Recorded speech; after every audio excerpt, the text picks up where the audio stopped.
Il tient une carte. Les bords se dissolvent sous la pluie.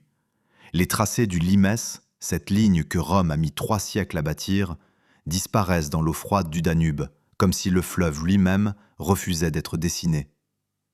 L'homme ne regarde plus la carte, il regarde la rive d'en face. Dans le brouillard automnal de l'an 375, quelque chose bouge. Des milliers de points lumineux, des torches. Puis le bruit. Pas un bruit de bataille, quelque chose de pire, un bruit de foule, d'enfants, de bétail, un bruit de peuple entier qui a décidé de ne plus rester là où il est. Il sait ce qu'il voit, il ne sait pas encore ce que ça signifie. Personne ce soir-là ne le sait. 1 million de personnes se pressent sur la rive nord du Danube. Rome va leur ouvrir les portes. 40 ans plus tard, Rome n'existe plus. Tout a commencé sur ce fleuve. Mais voici ce que personne ne pose vraiment comme question.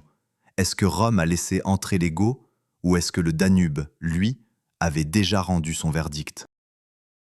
L'homme sur ce bateau s'appelle Marcus Aurelius Florus, Praefectus Ripae, commandant de la flottille fluviale de Carnuntum, la Classis Flavia Pannonica. 44 ans, 20 ans de service sur ce fleuve. Il connaît chaque courant, chaque banc de sable, chaque point de passage vulnérable entre la Pannonie et les terres gothiques. Sa cape bordeaux pèse 2 fois son poids habituel. Ses mains, des mains qui ont manœuvré des navires de guerre, signé des ordres d'exécution, compté des deniers pour payer des auxiliaires barbares, ses mains tremblent légèrement en tenant ce parchemin qui se défait. Ce n'est pas seulement un officier face à une crise, c'est le symbole de ce que Rome est devenue, une puissance qui tient encore sa frontière sur le papier, mais qui la voit se dissoudre dans la réalité. Le Danube qu'il surveille cette nuit-là, c'est le même fleuve qui coule encore aujourd'hui. 2860 km, de la forêt noire allemande jusqu'à la mer Noire roumaine. 10 pays traversés, 5 langues majeures sur ses rives. Et dans les 2 derniers millénaires, 5 empires qui ont cru le maîtriser. Rome, Byzance, l'Empire ottoman, les Habsbourg et l'Empire austro-hongrois. 5 empires qui ont construit leur puissance sur ses rives et qui ont trouvé leur fin dans ses eaux. Aucun autre fleuve sur Terre n'a servi de frontière à autant d'empires différents, sur autant de siècles, sans jamais changer de lit. Le Danube n'a pas traversé d'histoire, c'est l'histoire qui l'a traversé, encore et encore. Ce n'est pas seulement une frontière naturelle, c'est un moteur géopolitique, un amplificateur de destin. Chaque empire qui l'a touché a cru qu'il suffisait de tenir la rive pour tenir l'avenir. Le Danube leur a prouvé le contraire, chaque fois, de manière différente, avec une précision presque cruelle. Florus disparaît de notre récit ici, mais la question qu'il portait cette nuit-là sur le Danube, un fleuve peut-il vraiment tuer un empire? Cette question, elle, ne disparaît pas. Elle va traverser 2000 ans d'histoire. Dans les prochaines minutes, nous allons remonter ce fleuve à rebours. On va voir Rome ériger la plus longue fortification linéaire de l'Antiquité, 900 km de pierre, de bois et de métal, construits sur des générations. Et puis on va voir cette même ligne disparaître en une seule nuit d'automne, comme si elle n'avait jamais existé. Nous allons voir Byzance négocier avec le fleuve pendant 8 siècles, acheter sa sécurité avec de l'or et des traités, jusqu'au jour où l'or ne suffit plus. Nous allons voir les armées ottomanes traverser le Danube comme une lame tranche de la soie, proprement, rapidement, sans résistance, et atteindre les portes de Vienne non pas 1, mais 2 fois. Et nous allons voir l'Empire austro-hongrois faire quelque chose de plus étrange encore, muséifier le Danube, en faire le symbole d'une unité qui n'a jamais vraiment existé. 11 nationalités, 11 langues, un seul fleuve pour les tenir ensemble. Ça n'a pas fonctionné. Et puis, parce que le Danube n'appartient pas au passé, nous allons regarder ce qui se passe aujourd'hui sur ce même fleuve, les mêmes tensions, les mêmes erreurs, les mêmes illusions de contrôle. Ce n'est pas un hasard, c'est le résultat de 2000 ans de géographie qui ne change pas, face à des hommes qui, eux, ne changent pas non plus. La question de Florus, celle posée en 375 sur un bateau de patrouille dans le brouillard, attend encore sa réponse. Commençons. Rome et le Danube, une histoire d'amour qui ressemble à une obsession. Tout commence au 1er siècle avant notre ère, quand les légions romaines atteignent pour la première fois les rives du Danube, le Danuvius dans leur texte.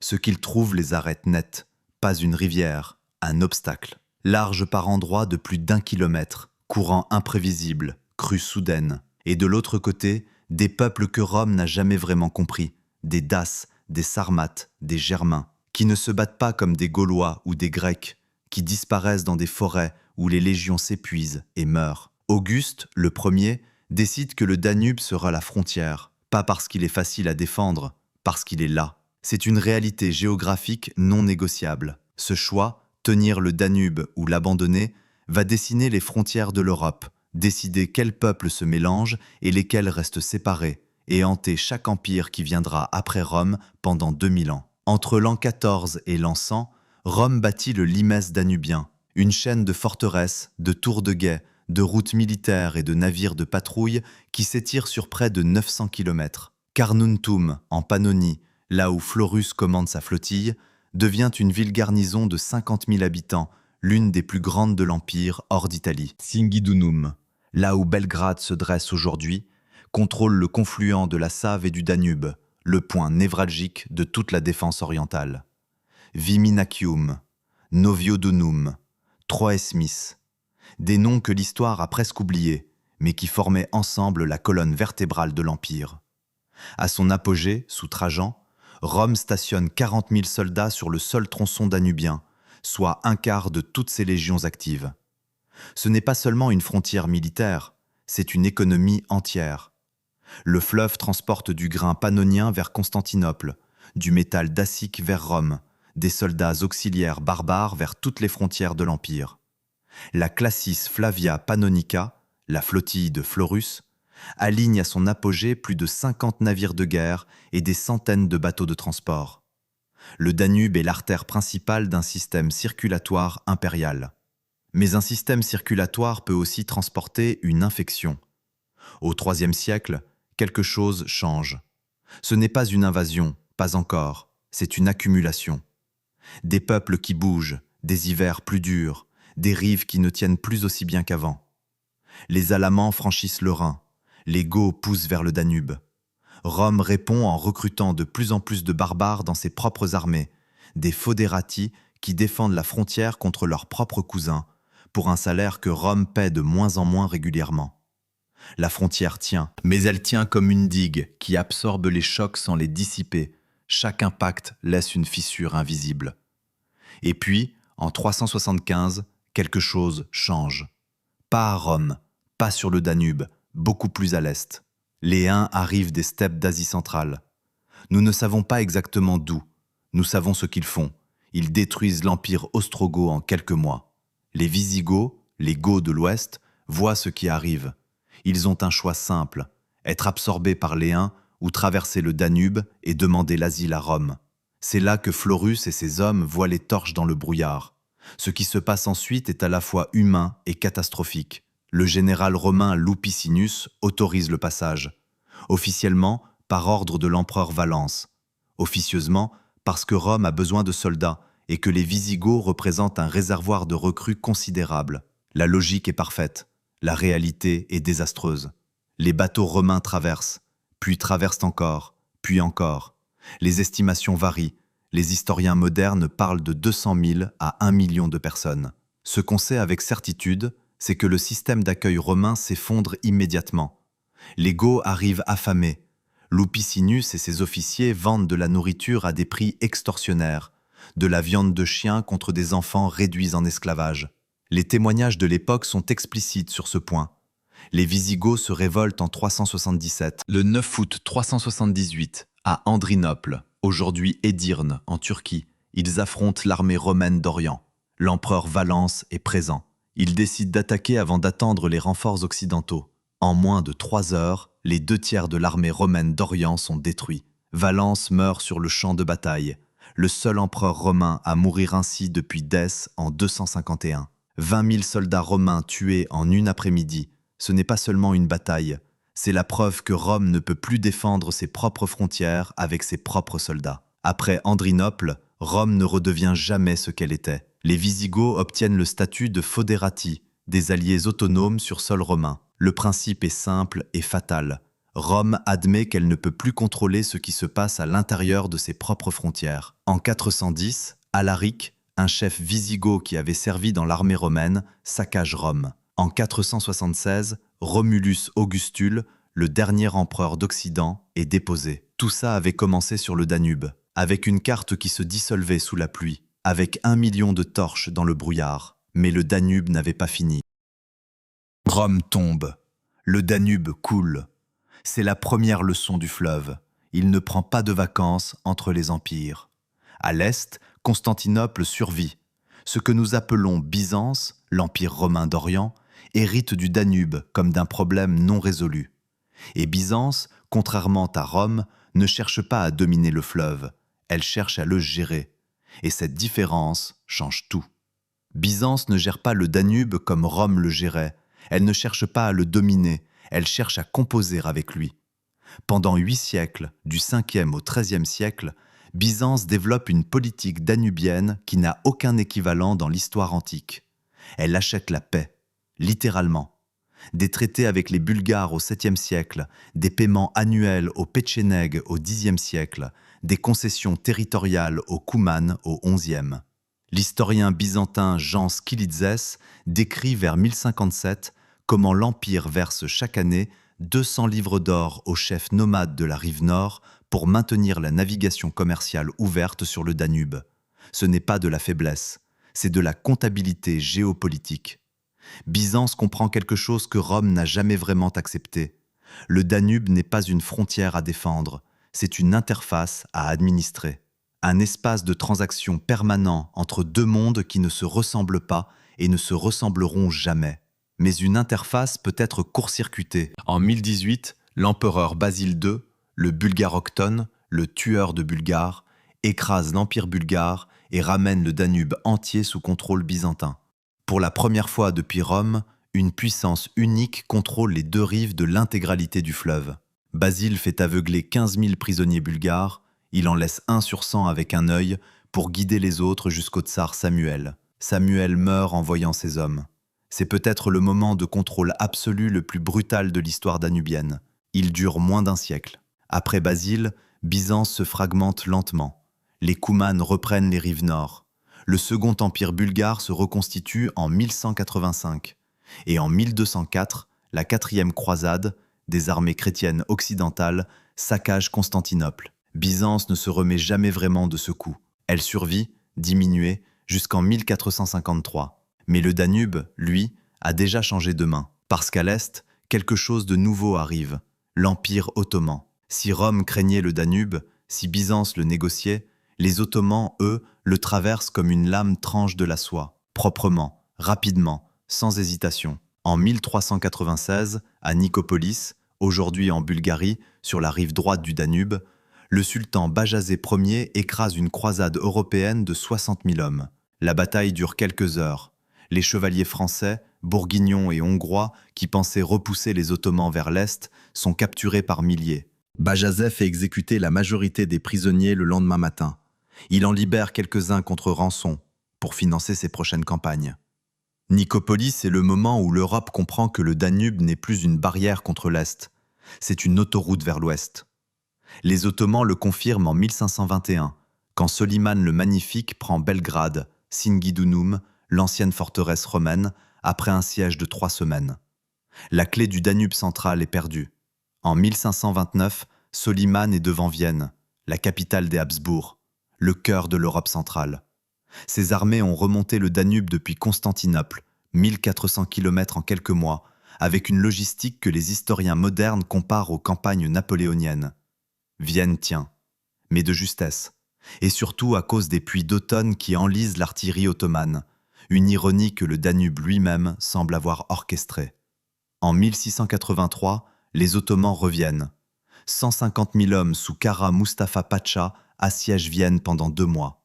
Le 12 septembre, une armée de secours polono-impériale descend des collines du Kahlenberg et charge. En une seule journée de combat, le siège est brisé. Les Ottomans reculent. Ils ne reviennent plus jamais aussi loin. Mais voici ce que l'histoire retient rarement. La victoire de 1683 ne marque pas la fin de la puissance ottomane sur le Danube. Elle marque le début d'un nouveau problème pour les Habsbourg, parce que maintenant, c'est à eux de défendre ce fleuve. Et les Habsbourg, la maison qui a régné sur l'Europe centrale depuis le XIIIe siècle, vont faire avec le Danube quelque chose d'unique dans l'histoire des empires. Ils vont essayer de le transformer en symbole. L'empire des Habsbourg, puis l'empire austro-hongrois après 1867, s'étend sur un territoire qui n'a aucune logique ethnique, linguistique ou culturelle. 11 nationalités, allemands, hongrois, tchèques, slovaques, polonais, slovènes, croates, serbes, roumains, ukrainiens, italiens. Le Danube traverse tout ça du nord-ouest au sud-est, de Vienne à Budapest, comme une colonne vertébrale artificielle d'un corps qui n'a jamais vraiment décidé d'être un seul organisme. Les Habsbourg ont une réponse à cette impossibilité, la bureaucratie. Ils créent des institutions, des académies, des opéras, des universités. Ils financent Haydn et Mozart. Ils bâtissent Vienne en capitale impériale monumentale. Et ils bâtissent quelque chose de plus pragmatique encore. En 1829, la Erste Donau Dampfschiffahrtgesellschaft, la première compagnie de navigation à vapeur sur le Danube, commence à opérer entre Vienne et Budapest. Pour la première fois dans l'histoire, le Danube est navigué par des bateaux à vapeur. Le temps de transport entre les deux capitales passe de plusieurs jours à moins de 10 heures. Ce n'est pas seulement du commerce, c'est de la politique. Connecter Vienne à Budapest, c'est connecter les Autrichiens aux Hongrois. C'est essayer de faire tenir ensemble, par la vitesse et le commerce, ce que la culture et la langue ne peuvent pas unifier. Et puis en 1856, quelque chose se passe qui dépasse les Habsbourg eux-mêmes. Après la guerre de Crimée, le traité de Paris crée la Commission européenne du Danube. Pour la première fois dans l'histoire de l'humanité, un organe international, avec des représentants de 7 puissances, dont la France, la Grande-Bretagne, la Prusse et la Russie, est créé pour gouverner un fleuve. Pas une nation, pas un empire, une commission internationale. C'est la première institution de gouvernance internationale de l'ère moderne. Avant la Croix-Rouge, avant la Société des Nations, avant l'ONU, le Danube invente la gouvernance multilatérale. Mais voici le retour à la question posée en 375 sur le bateau de Florus dans le brouillard. Est-ce qu'une institution, aussi sophistiquée soit-elle, peut vraiment contrôler ce qu'un fleuve représente? Les Habsbourg pensaient que oui. Ils avaient les bateaux à vapeur, ils avaient la Commission européenne, ils avaient Vienne, la ville la plus cultivée d'Europe, la capitale de la valse et de la psychanalyse. Ils avaient tout, sauf la cohésion. 11 nationalités sur un seul fleuve, ça ne fait pas un empire, ça fait une pression. Et les pressions, sur le Danube, finissent toujours par trouver un point de rupture. Ils ne savaient pas encore où ce point était. Le 28 juin 1914, Sarajevo, une ville sur la Miljaka, un affluent de la Bosna, qui rejoint la Save, qui rejoint le Danube. Une ville danubienne, dans le sens le plus large du terme. Une ville qui appartient à l'Empire austro-hongrois depuis 1878, que les Habsbourg ont modernisé, électrifié, doté d'un tramway en 1885, l'un des premiers d'Europe, et que les nationalistes serbes considèrent comme une ville occupée. À 10h45 du matin, l'archiduc François Ferdinand, héritier du trône austro-hongrois, est assassiné dans sa voiture par Gavrilo Princip. 6 semaines plus tard, l'Europe est en guerre. Ce n'est pas seulement l'histoire d'un attentat, c'est l'histoire d'un empire qui a cru que le Danube, sa bureaucratie, ses bateaux à vapeur, ses opéras, sa commission internationale, pouvaient contenir 11 nationalités qui voulaient exister séparément. En 1918, l'empire austro-hongrois disparaît.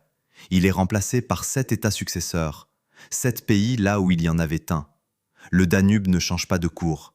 Les frontières, elles, sont redessinées entièrement, à Paris, par des diplomates qui, pour la plupart, n'ont jamais vu le fleuve. Le 5e empire danubien ne tombe pas sous les coups d'un envahisseur. Il s'effondre parce qu'il n'arrive pas à tenir ensemble, parce que les deux rives du fleuve ne parlent plus le même langage politique, et que personne ne trouve comment les réconcilier. Et maintenant, parce que le Danube n'appartient pas au passé, regardons ce qui se passe aujourd'hui. 2015. Entre janvier et décembre 2015, plus d'1 million de réfugiés et migrants traversent les Balkans en direction de l'Europe occidentale. La route principale passe par la Grèce, la Macédoine, la Serbie, et franchit le Danube ou la Save à plusieurs points de passage pour entrer en Hongrie et en Croatie. 1 million de personnes.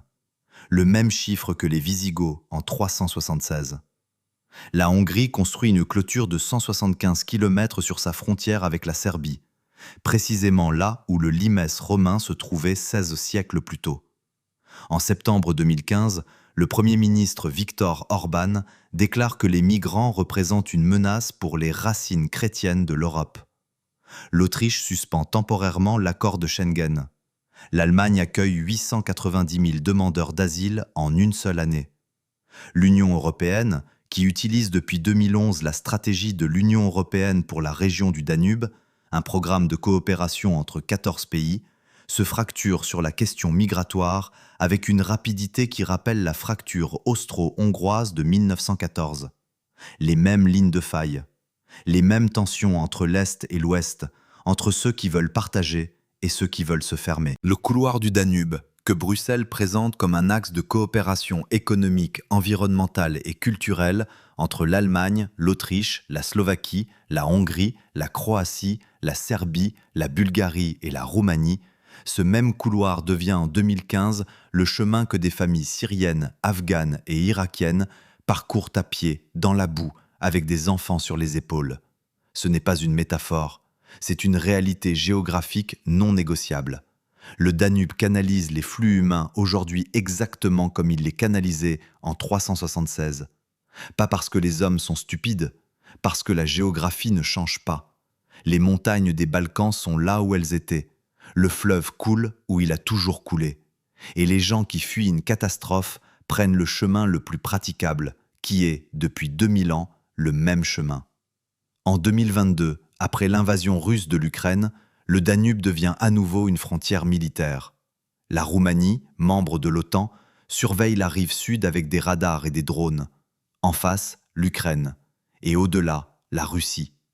Les mêmes positions stratégiques que sous Trajan, les mêmes tensions que sous Valence, la même question, qui contrôle la rive? Le fleuve n'a pas changé, les hommes non plus. Revenons à la question de Florus, celle posée dans le brouillard de l'automne 375, sur un bateau qui se laisse emporter par le courant pendant que des milliers de torches s'approchent de la rive opposée. Un fleuve peut-il vraiment tuer un empire? La réponse, après 2000 ans, 5 empires et des millions de vies qui ont suivi ou combattu ce fleuve, c'est non. Le Danube n'a tué aucun empire. Il a simplement révélé, à chaque fois, ce que chaque empire refusait de voir en lui-même. Rome a vu qu'elle ne pouvait plus se défendre seule. Byzance a vu que l'or ne remplace pas la cohésion. L'Empire ottoman a vu que la conquête sans consolidation est une dette qui se rembourse. Les Habsbourg ont vu qu'une bureaucratie ne suffit pas à faire tenir ensemble ce qui veut être séparé. Le Danube n'est pas un tueur, c'est un miroir. Et voici le retournement que personne n'avait anticipé en posant cette question au départ. Chaque empire qui s'est regardé dans ce miroir a cru voir une frontière, une ligne à tenir, un avantage à exploiter. Aucun n'a vu ce que le fleuve montrait réellement, la limite de sa propre ambition. L'Union européenne se regarde aujourd'hui dans le même miroir. Ce qu'elle y voit, c'est à elle de le décider.